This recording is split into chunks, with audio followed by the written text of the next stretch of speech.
awesome treat for everyone today. So we have the team of Dr. Guerra coming here to present on the Refugee Clinic at USF, and to give some background on Dr. Guerra and Dr. Aponte. So Dr. Guerra, who is a Mount Sinai School of Medicine graduate and fellow class of 97er, like myself. 1997 seems so far away now. But Dr. Guerra completed her training in Cornell and has been at USF for at least 15, 16, 17 years, and has the distinction of having worked at every site at USF: Moffitt, Tampa General, the Health Park, Morsani, the VA hospital. Lucy's been everywhere. So she is truly the Renaissance woman of the USF medical system. So Lucy has been recognized by the American College of Physicians for all her great work, recognized by University of South Florida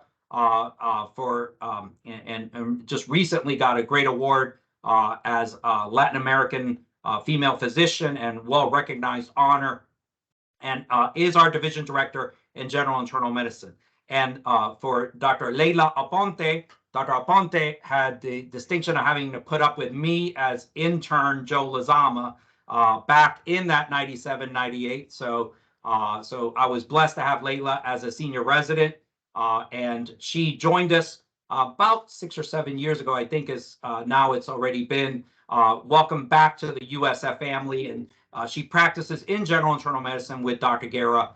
And so I'm going to let them introduce their team, which I can see includes a Tampa Jesuit graduate. So I'm very excited about that. So I'll turn it over to Dr. Guerra and her team to give us a wonderful grand rounds on the USF Refugee Clinic. So go ahead, Lucy.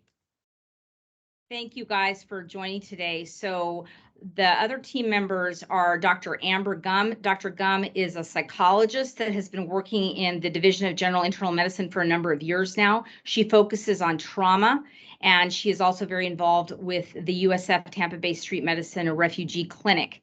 In addition, we have our two wonderful students. So we have a team of students that we're going to tell you about towards the end of the presentation, which involves high school students, undergraduates, medical students as well from different institutions, not just USF. We have Ez Al-Mashal, who is currently a fourth-year medical student, is applying to residency in internal medicine, and we hope that he will match here at USF. And then we have Ricardo Maldonado, who is a second-year medical student, but soon to be a third-year medical student at Nova Southeastern. And he has been volunteering with the Refugee Clinic and our research regarding refugees for at least over a year now. So we will start the presentation, and we will each take over when we get to the different sections.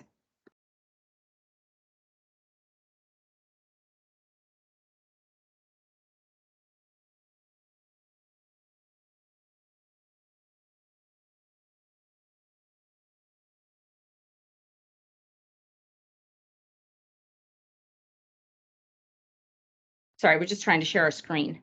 Can you all see our screen?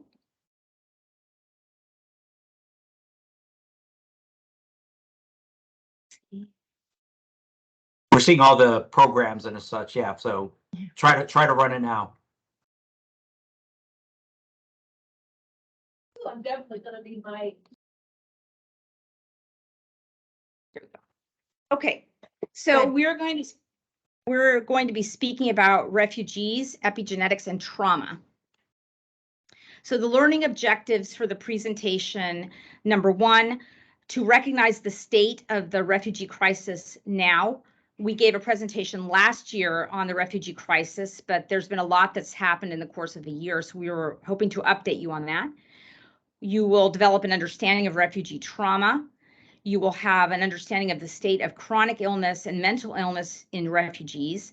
And then we'll switch gears a little bit and talk about the definition of epigenetics and the connection between epigenetics and trauma. And then finally, we will update you on the great work of the USF Tampa Bay Street Medicine Refugee Clinic. So refugee statistics. So this is a slide that we actually showed last year when we did grand rounds. And so I wanted you to take a look at this and see the number here that's highlighted in red. 84 million people were felt to have been displaced in November of 2021 from various countries. This data comes from the International Refugee Symposium, I believe it's called. And then if you look at the most recent statistics from November of 2022, we are at 103 million. So this number has jumped considerably and continues to go up. And it's not expected to come down anytime soon. So it's just amazing what has happened in the course of just a year. So, you know, as we all know, the refugee crisis takes an increasing humanitarian turmoil, like just having to do with the present world. I wanted you, though, to be aware of what these definitions of refugee are, because they've actually changed a little bit compared to how they were defined a few years ago. So we'll start with what a refugee is. So a refugee was originally defined by some of these international organizations as someone who cannot return home, because doing so would expose them to a risk of persecution. However, persecution now also refers to not only persecution in terms of war, but it also refers to people persecuted because of famine, because of climate change, because of issues related to their gender identity. So it's really taken on a broad definition and has become more broadly accepted by different organizations that maybe just used to stick to this one definition some time ago. An asylum seeker is someone who is seeking protection but has not yet had their refugee claim determined by an official. So like an asylum seeker would be someone who comes, let's say, from Cuba and feels that they're being persecuted by their government, has to provide a type of statement and application to then be given acceptance, so to speak, as a refugee who's seeking asylum by the US government. A migrant is someone who chooses to move, like someone trying to come from South America to the US to try to find a better life. It's usually for work, usually having to do with resources, things like that. So those are the various definitions that are broadly accepted globally for these three sort of populations that share a lot. Then I thought I would just show this. So this is a slide that kind of shows how they intersect. You can see that, you know, refugees and immigrants, you know, they leave a lot of friends behind. They're coping with a different culture, with a different weather, language. A lot of them are seeking opportunities just to make their lives better for themselves and for their family.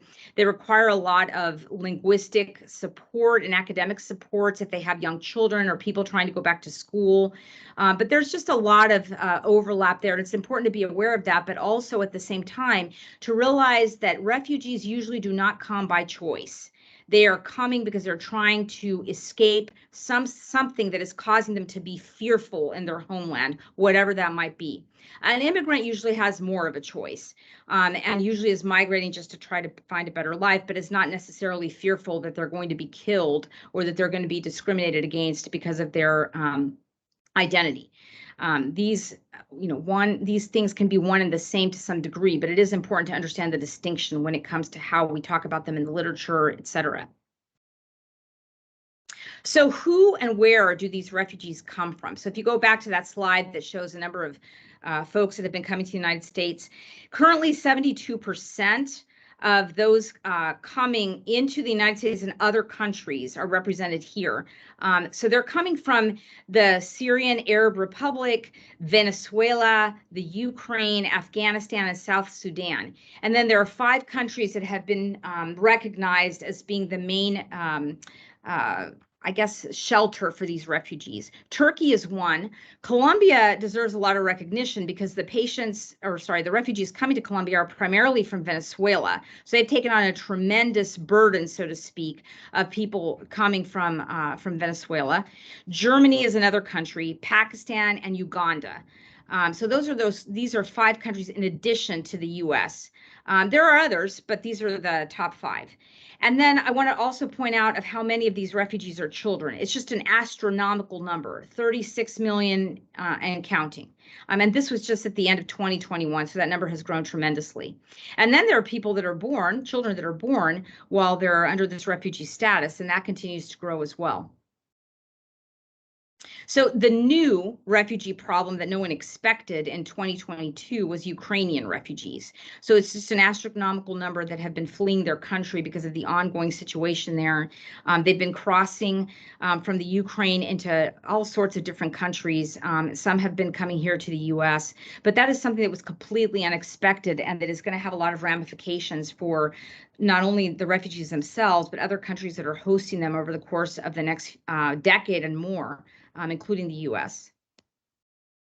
So there are special refugee populations that we should be aware of. So Ukrainians are one. So there's an organization and a process that's now referred to as Uniting for the Ukraine, which is a process here in the US which allows Ukrainians to stay in the US for 2 years as of now. Trying to figure out what the framework is beyond 2 years is really hard to elucidate at this point because it's just such a rapid influx of people coming from this particular country. And there's not really a whole lot out there that we could find with regard to legislation or what the plan is for when these 2 years go by from the time they arrive. Afghanis, it's the same thing. These folks came under special designation. Many of them are US citizens now. Some are green card holders. Others have been granted different types of humanitarian relief. The one that's most notable is the special immigrant visa, which refers to patients like what we see at the refugee clinic who maybe were employed or were working on behalf of the US government. A lot of these refugees, when they came, did not come with any type of passport, visa. Some of them don't even have any type of identification. So you're like starting at square one for a process that was really not put in place to accept them when they arrive. Much different than some of the other refugee populations we see in our clinic and that have come in decades before. And those would include Cuban, Haitian, Venezuelan, and Nicaraguan refugees. So these refugees under the Biden administration have an authorization to work. They have like a better pathway that's defined because we have more of a history with these refugees in these countries. So very different populations. We see a lot of, I guess, a sense of instability among the patients and refugees we see from the Ukraine and Afghanistan, because again, it just is something that kind of affected them almost immediately. And, here we are trying to figure out how we're going to help these refugees. So we're going to talk a little bit about chronic and mental illness in refugees. I'm going to mention the first couple slides, and then Dr. Gum will take over. So there's an intersection of trauma and health. I think that a lot of this is, something that you would easily understand, but there's a lot of trauma history that obviously affects people's housing. It gives them a sense of humiliation. They have to figure out how to heal from this decades and decades later. You talk about human rights or anything related to health promotion, and there's just a tremendous intersection of all these things that leads to how trauma plays out in the life and health of these refugees, both mental and physical. And then trauma, interrupts health. And so this is a very simplistic slide, but it just kind of shows how people just feel a tremendous sense of disconnection from like their stability in their lives. And one thing that I read is that it's almost like being in a fight or flight response. It's ongoing. It doesn't happen for a day. It doesn't happen for an hour. It happens for years. And you see that play out in the tremendous trauma that these patients experience with their mental health, their chronic illness, and that we will show you in this video in a couple of minutes with respect to children. So I'm going to let Dr. Gum take over the next slide.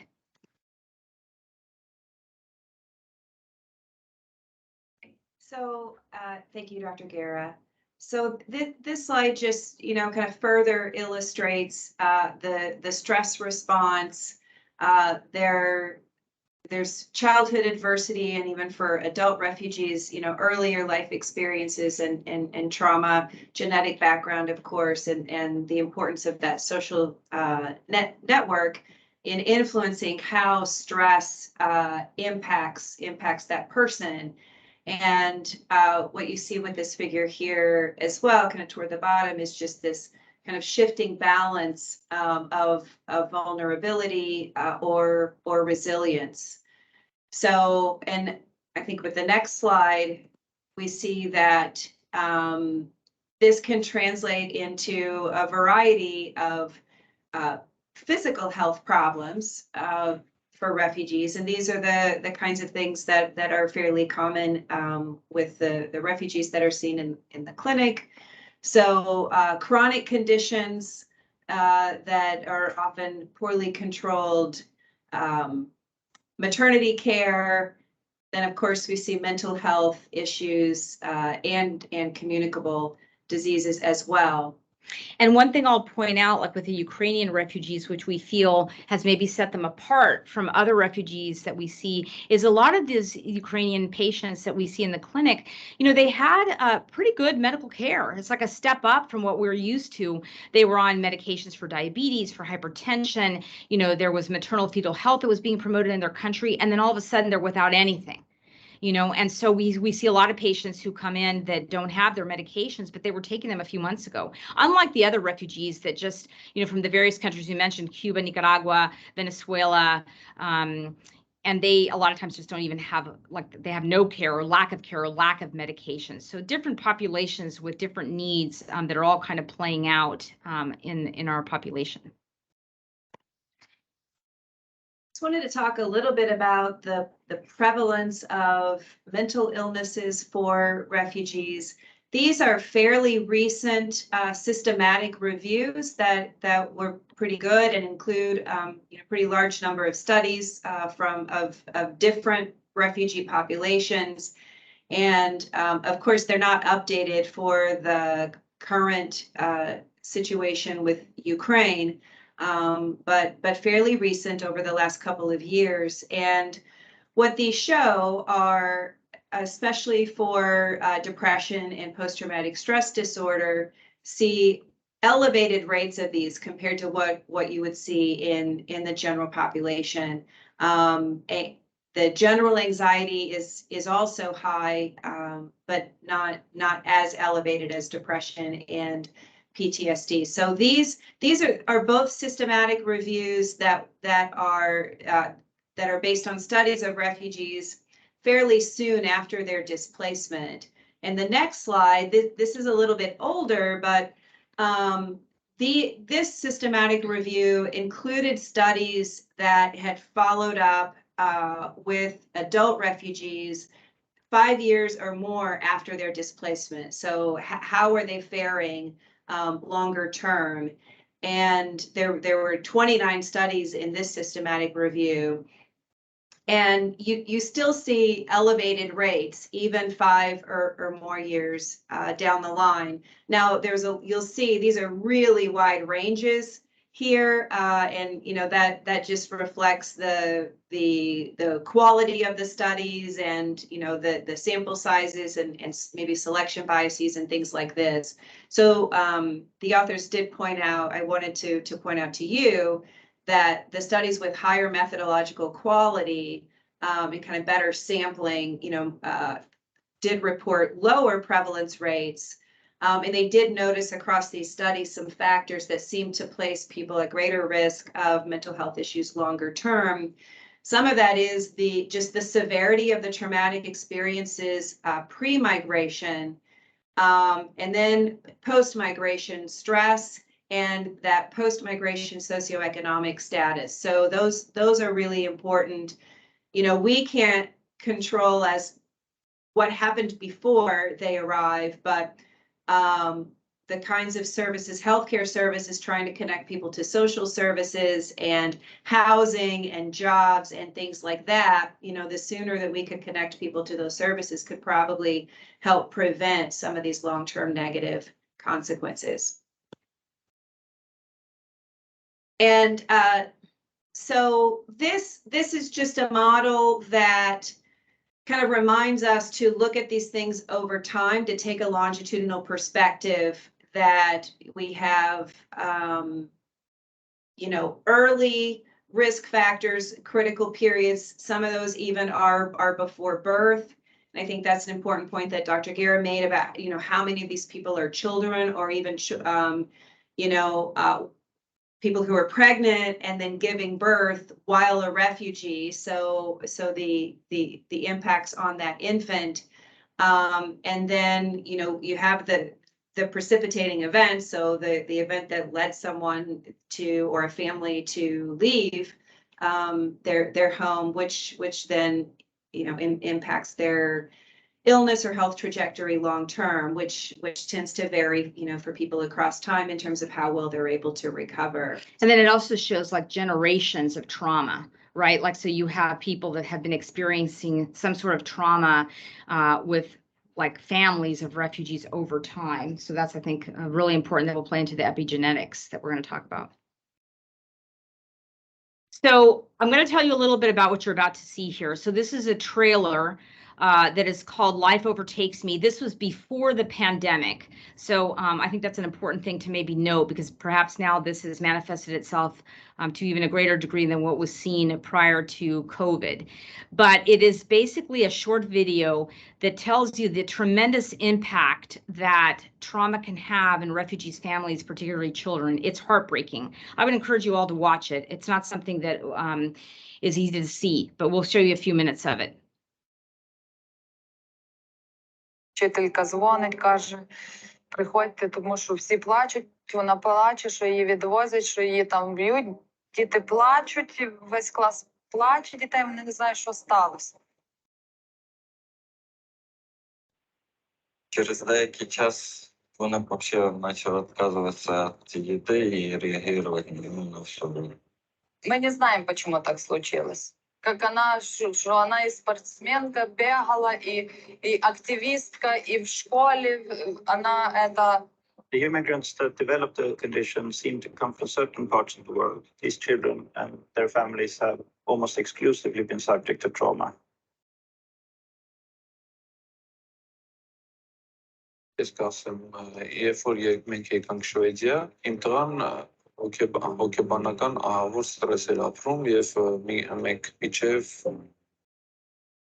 The children have seen a lot. We're talking about children who are really sick in a serious way. When I do the examination, I tell the parents that you are the ones who are suffering because of her condition. This is a way of protection. She is just waiting for the situation to be better.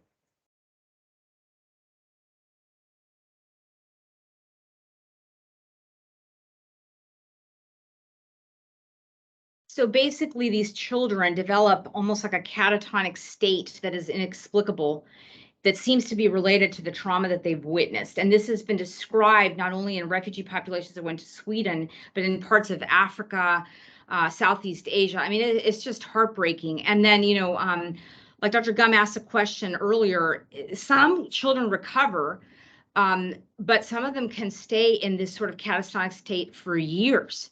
And they slowly start losing interest in school. They stop eating. They require a feeding tube. But physically, nothing can be found that is wrong with them.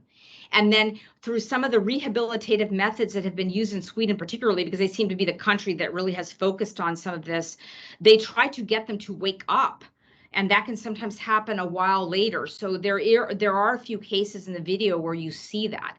But I mean, it's just, if I would encourage you all to watch it, it's really something else. And we don't have good reasons for this, except that trauma is the unifying factor in all these kids, refugees and trauma.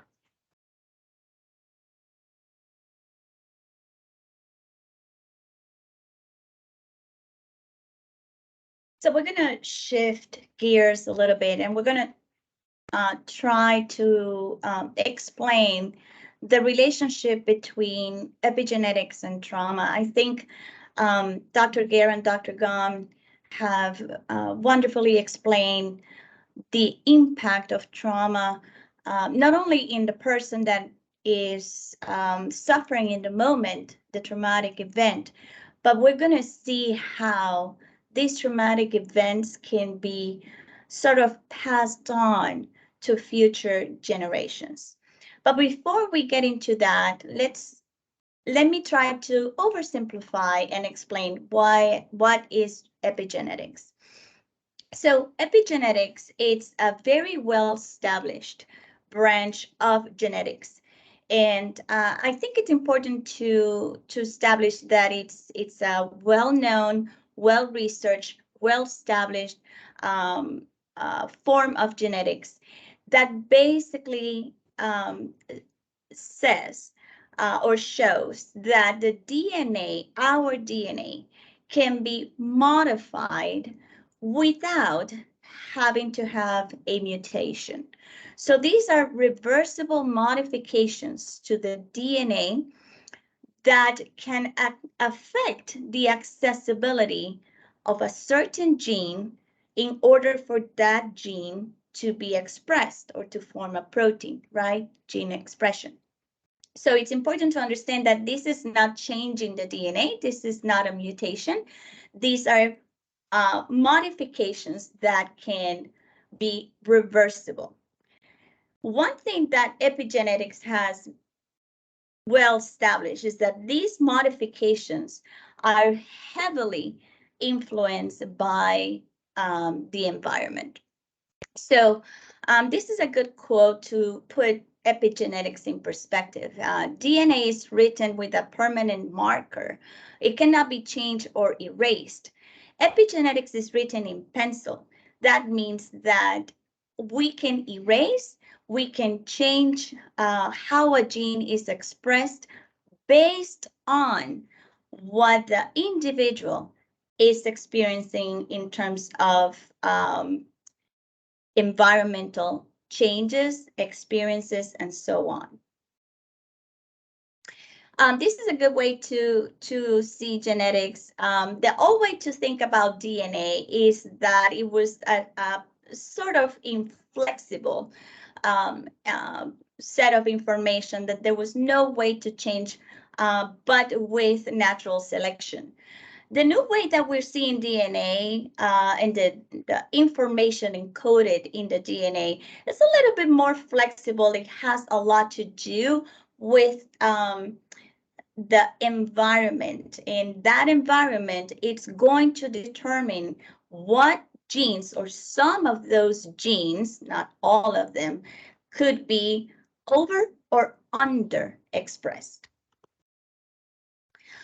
So once again, epigenetics has really established with decades of sound research and clinical studies that environmental influence plays a heavy role on these epigenetic marks on the DNA, such as the food that we eat, how much we exercise, stress, how much sleep we have, and so on, toxins we are exposed to, and so on. So environmental factors that can play a major role in the way that some of our genes get expressed.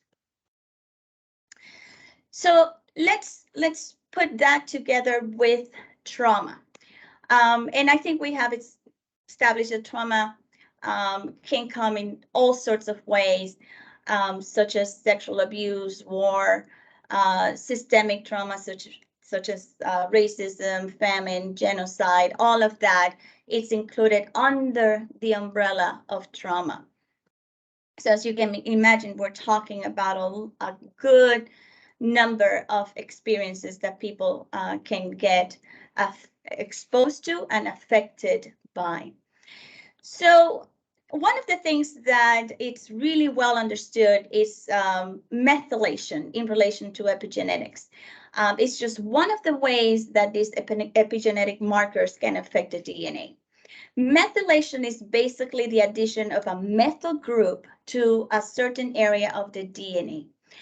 Usually, when the methyl group attaches itself to the DNA, it causes what is called methylation. And methylation in general basically closes the DNA. If you think about it in terms of an accordion, a methylation group attached to the DNA, it's going to close that accordion. So it's going to make the gene to be less accessible to be expressed.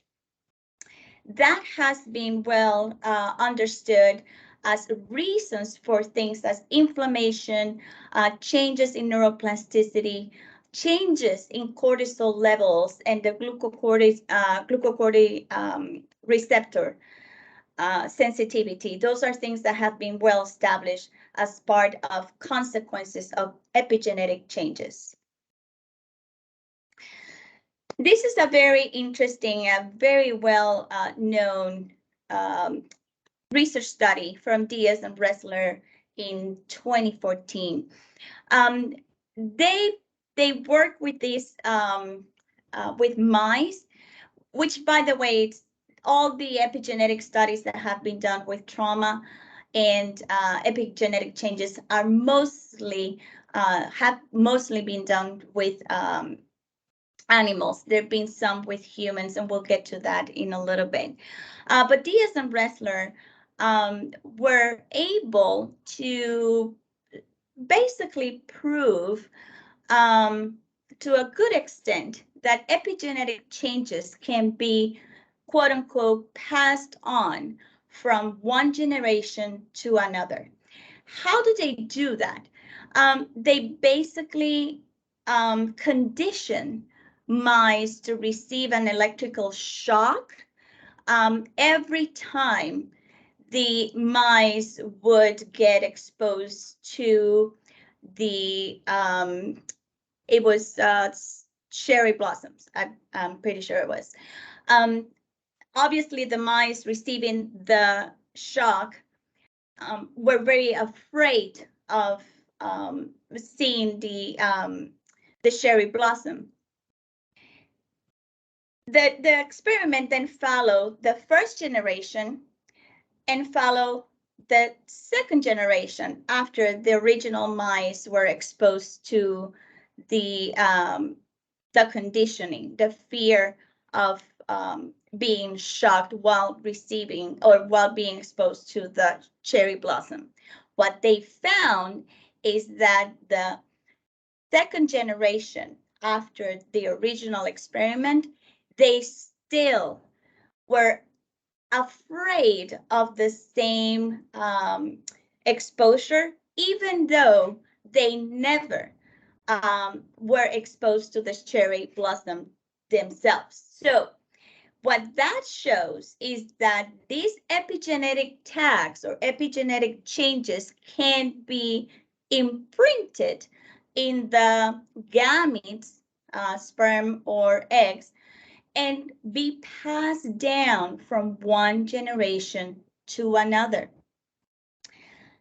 That experiment then, along with many others, has really opened the door to the understanding that trauma can be passed or transmitted across generations. Again, most of the studies have been done with animals. There have been some studies done with humans as well. But this is something that in the last, certainly 2 decades, has been studied by a number of researchers. And I'm going to focus my talk to what Rachel Yehuda and her work with the intergenerational and transgenerational inheritance of trauma. So transgenerational trauma research started a long time ago, mostly from survivors of the Holocaust and Vietnam who had PTSD, but more than that, their children had also PTSD. They were victims, they were not victims of the Holocaust or the war, but nevertheless, they were showing signs and symptoms of PTSD, even though they were never exposed to the traumatic event. In the beginning, everything was associated with psychodynamic and behavioral explanations. If you have a parent that is traumatized and shows signs of, let's say, PTSD, I think it's well known that children of parents with trauma exhibiting PTSD or any other sort of mental disorder, they might be picking up on that type of trauma and exhibiting some changes on themselves. But it's not until recently, I would say in the last few decades, that now we have a possible biological reason for these children of traumatized individuals to be showing signs and symptoms of mood disorders, PTSD, even when they were not in the first place exposed to the trauma itself. A lot of this has been associated with changes in the HPA axis, hypermethylation, hypomethylation of the glucocorticoid receptor, leading to low or high cortisol levels, has been shown to be associated with anxiety, depression, PTSD, and other psychological disorders. Yehuda and other researchers have been able to establish that changes can happen early natally, also intrauterine. So that's very important when we're dealing with a pregnant mother that it's undergoing and has undergone trauma. And even when the individual, before the individual has offspring, these changes, epigenetic tags, can be seen in gametes, in sperm and eggs. So not only we're talking about the first generation, we're talking about the children and the grandchildren of these individuals that undergo traumatic events. So why do we bring this up in this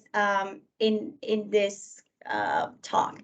It's because not only we need to know about these epigenetic changes that happen or can happen in someone that has been exposed to trauma. What's really important here is to know that these changes can have long-lasting effects, effects that can be seen in future generations. Therefore, the most important question right now, based on this information, is what can we do for the individuals that have had or are undergoing traumatic events? What can we do for them so we can avoid future generations experiencing probably the same symptoms of stress, of anxiety, maybe PTSD, depression later on? And it has been studied that with proper management, with timely management, with psychotherapy, with medications and other types of interventions, these epigenetic marks can reverse, can change. Therefore, if we take this into account and we treat these individuals with all the resources that they need, we can avoid future generations from having to experience the same psychological trauma that their parents and grandparents undergo. So we're going to switch gears now, and we're going to let the students tell you a little bit about the work of the USF Tampa Bay Street Medicine Refugee Clinic, particularly an IRB approved project that they're working on that will be presented at USF Research Day and also will be submitted to the International Refugee Conference. Thank you, Dr. Guerra, thank you, Avante, and Dr. Gum. Hey, everyone. I just wanted to take this opportunity to tell you a little bit about Tampa Bay Street Medicine, the entire organization, and focusing more primarily on the refugee clinic. TBSM includes 6 clinics, which are the refugee clinic, the continuity clinic, syringe exchange, street runs, mobile clinic, and most recently the women's clinic. Next slide, please. So our mission, This is an entirely student-run organization committed to provide compassionate medical care to refugees, the homeless, and the underserved in Tampa Bay.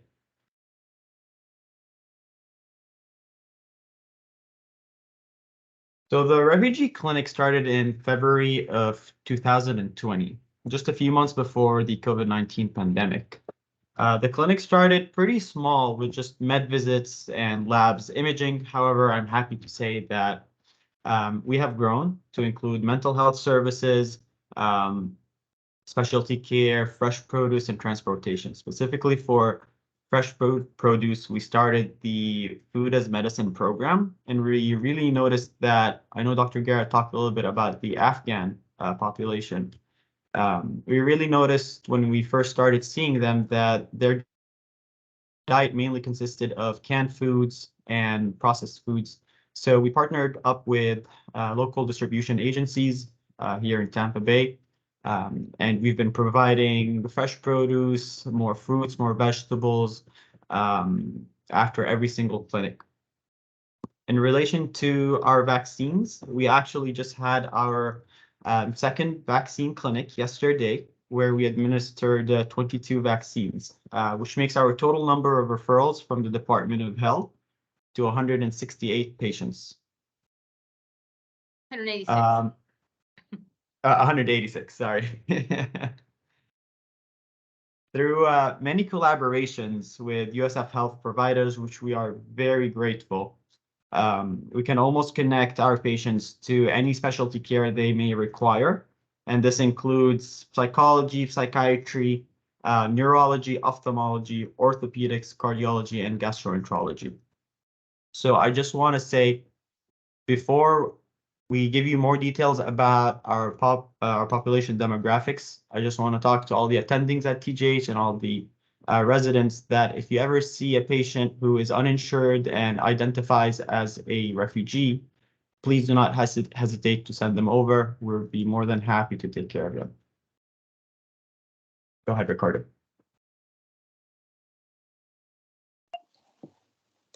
The Refugee Clinic is also heavily involved in research as we performed a retrospective descriptive study of our patients titled The Evaluation of Healthcare Services Provided to Patients by the University of South Florida Tampa Bay Street Medicine Refugee Clinic. As my colleagues mentioned earlier, refugees face many barriers when it comes to accessing healthcare, including trauma and epigenetics. The goals of this study was to assess the barriers our own refugee patients face when they come to our clinic, and to evaluate the effectiveness of our healthcare services to see if they make a positive impact in the refugee community here. To accomplish those goals, we performed a retrospective descriptive study, and in terms of our methodology, we established an inclusion criteria that consisted of patients that attended our clinic from the beginning of 2020 to July 1st of 2022. And those patients had to be refugees and uninsured. That led to our patient population to consist of 38 total patients. Then we extracted data from their electronic medical records concerning data such as their past medical history, primary diagnoses, hospitalization, transportation, sociodemographic characteristics, and many more. In terms of our results, looking at Table 1, we can see that the average age of our patients was 37.5 years of age. And what we find unique is that 63% of our patients were female, making our main demographic young adult females. In terms of ethnicity, about 60% of our patients were either Afghan, Cuban, or Iraqi. And we had patients from over 9 different countries, making our patient population quite diverse. The two major barriers that we determined our patients were facing were language and transportation. Language was a major barrier for our patients, as 86.8% of our patients prefer to speak a non-English language, and 86.8% of our patients required the use of an interpreter. In addition, transportation was also a major barrier, as 39.5% of our patients utilized carpool to get to our clinic. So not only was it difficult for them to find someone to give them a ride to our clinic, but it was even more difficult because 44.7% of our patients lived 15 or more miles away from our clinic. However, despite that long distance and despite language being a major barrier for our patients, we were able to attain a follow-up rate of 60.5%. And we believe our elevated follow-up rate to be attributed to our strong patient-clinician rapport by distributing fresh produce to all of our patients after each clinic and having matched student interpreters. In addition, while looking at the evaluation of our healthcare services, we noticed that 21.1% of our patients required low acuity hospitalization during their time with us. Now, this research project is just a stepping stone towards the future of the Refugee Clinic and the Refugee Clinic research, as we have a growing patient population that now exceeds more than 9 different countries, particularly because of the Ukrainian refugee crisis. And we hope to accumulate more data to establish significant relationships regarding the primary diagnoses and comorbidities, as our data was limited on that for this research project. Next slide, please.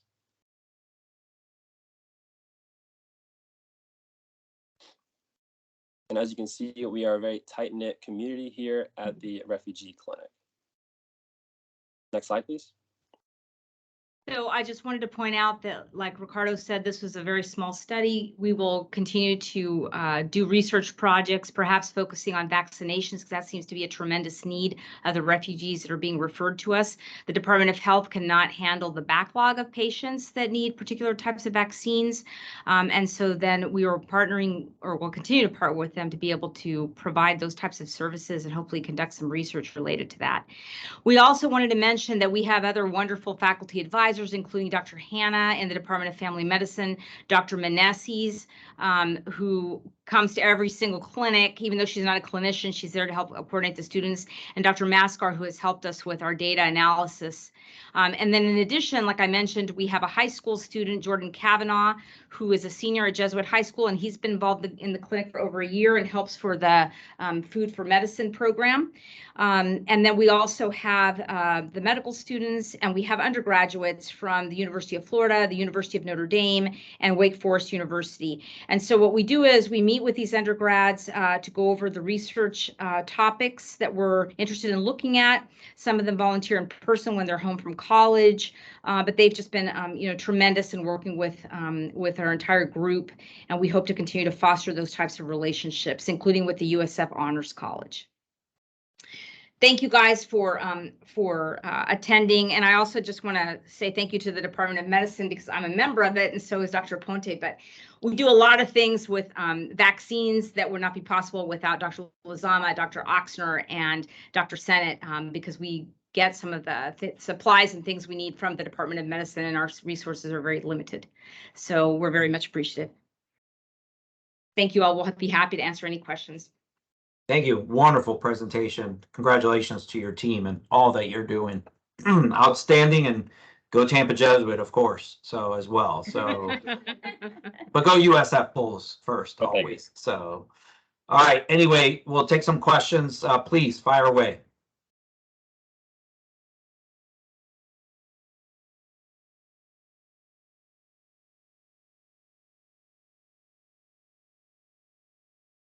Quite the shy group. I hear something. Yeah. Jen, was there anything we missed in the chat? Nothing in chat yet. Okay, we have Dr. Hannah Kareem, USF Bowl graduate from the past, doing great things in family practice. So he said, "Way to go, team! Awesome." But I also have a question. Thank you guys for the awesome presentation. Wondering what is next. You know, you've done all this wonderful work. What is the next kind of goal for the refugee clinic? What are your hopes for the next year, for example? Ez, you want to go first? Yeah, sure. So I would really like to see the clinic to continue expanding. Right now, we're trying to reach more into the community and try to get more attendings and physicians from different specialties to participate with us. That way, we can have like stronger collaborations with physicians. So I'd really like to see us go towards that path and just build a stronger community. you know, we've added clinics. We have at least 2 clinics a month now, and then we added a vaccination clinic just to meet the demand for our services. And so we hope to continue to grow that in terms of people volunteering, et cetera. We've had people from All Children's come. Last night there was a physician from infectious disease, pediatric specialist that was there. Things like that we could really use in the future. Can someone read, Jen, can you read the question in the chat? Yeah, Yeah, I'll read- absolutely. There's several Jen, of them. Jen, yeah, Jen, go for it. Everybody, the shyness factor went away, so we've got a whole Yeah. string, got a whole string of questions. Jen's gonna fire them all away. Go ahead, Jen. All right, the first one is from Dr. Miller. He says, wonderful and interesting presentation. You made the interesting point about how trauma can be transmitted through epigenetics.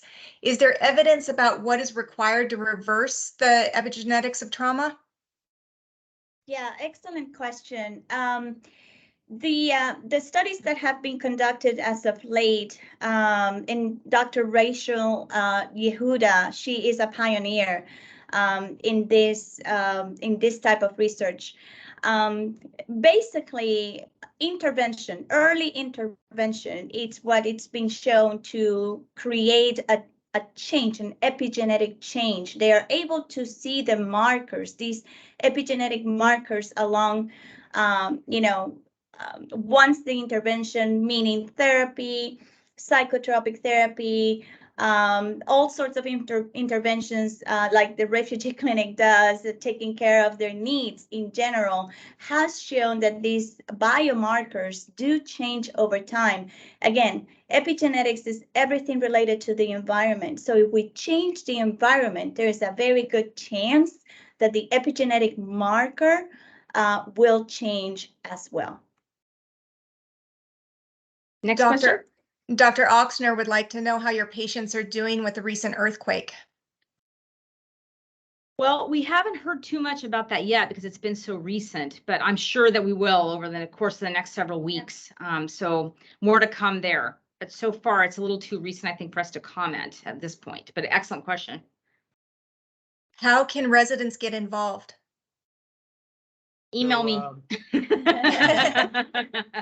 We also send emails to internal medicine residents and med peds as well, and they can also access the file and sign up whenever they can. I know their schedules are busy, but we can always use help from residents.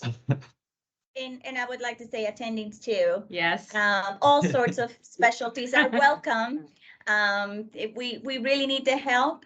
We meet couple times a month now. So if you cannot do it this month, maybe you can do it next month.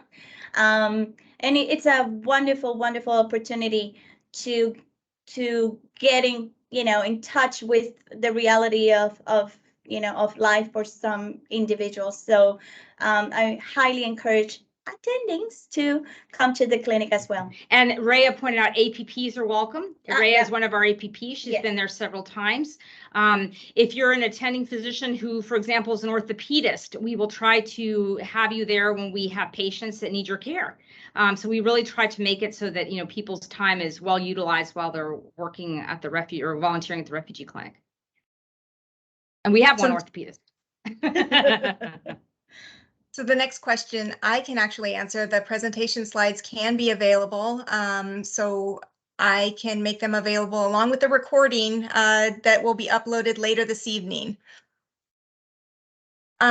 Next question. I know that sadly, rape and sexual assault are often used as weapons of war. What advice do you give for screening for these in refugee patients? Wonderful. Great. I don't know of research specifically, like off the top of my head, specific to with refugees. In general, when asking about traumatic events, many patients are, including patients across cultures, are open to being asked about it. It's very important to just watch for those cues you're getting as you start to ask questions. To watch for those cues. Very recently, I will pretty often, even with just patients here in the Health Park Clinic, I will use the ACE questionnaire as a trauma screener, the Adverse Childhood Experiences. And before I even start asking the questions, I let the person know that, you know, I'd like to ask about some difficult experiences that you might have gone through. I'm going to ask very general questions, not in detail.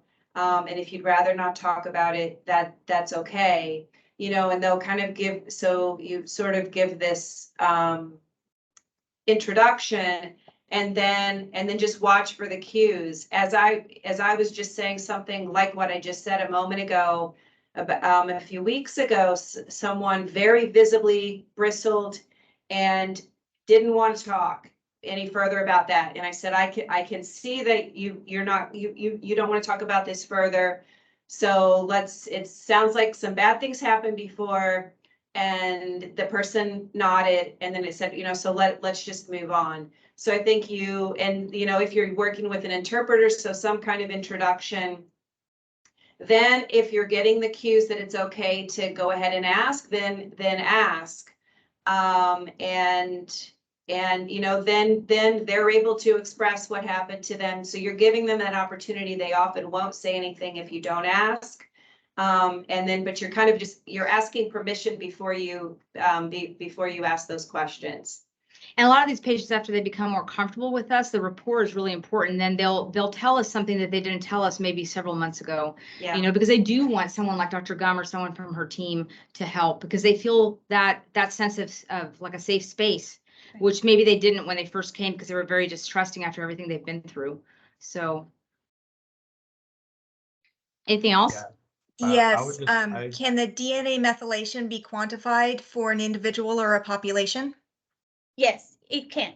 Like I said, epigenetics is a very well-established branch of genetics. So the epigenome, it's something that can be studied, and the markers can be studied. They can be seen. I cannot tell you exactly how they do it, but yes, the answer to that is absolutely yes, it can.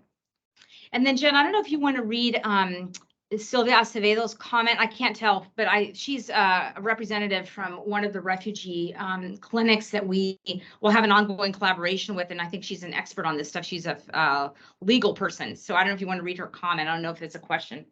Sure. Some of the Ukrainians that came will lose their status as soon as this month, as some were only given 1 year parole. Will the clinic continue to serve beyond the status?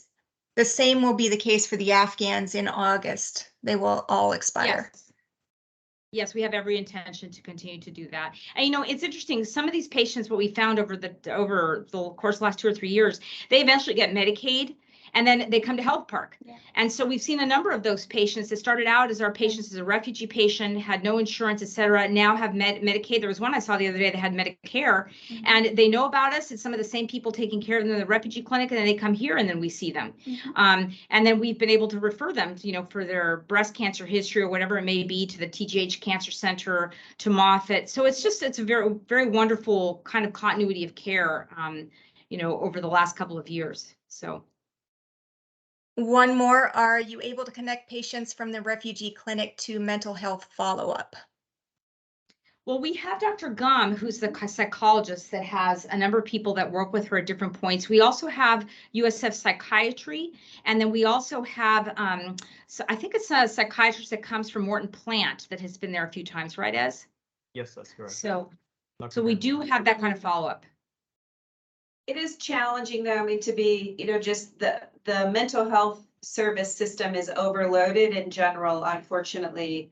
So there are some challenges, I think, if someone were to need intensive, you know, therapy or things like that. But we you know, we're doing the best we can, and there are other there's a mental health refugee task force, you know, that's working on these issues as well. So so there are some resources. It's not as abundant as we would like it to be. I think that was everything, but if not, go ahead and take the mic and ask away.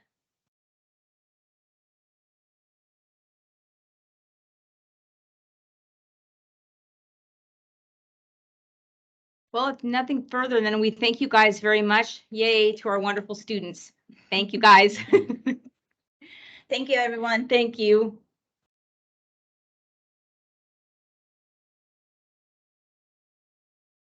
Great job again.